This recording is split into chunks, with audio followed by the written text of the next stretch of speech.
هيدا رفيقكم ما حدا سامحه، وانا اصلا ما كنت راح سامحه، لانه اللي بيخسر بيطلع برا.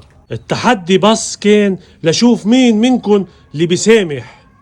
لو واحد منكم فكر انه يسامحه كان اخذ النقطة وكان صار الملك مباشرة. بس هلا كلكم خسرتوا التحدي وما حدا منكم اخذ ولا نقطة، وبقيتوا متعادلين.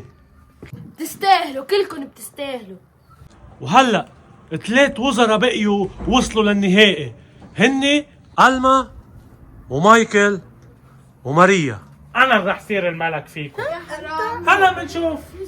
منك ذكي ابدا. اسمعوا يا وزراء، حش تتخانقوا مثل الاولاد.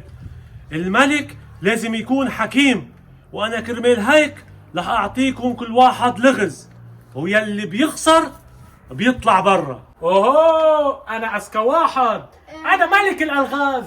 يلا يلا.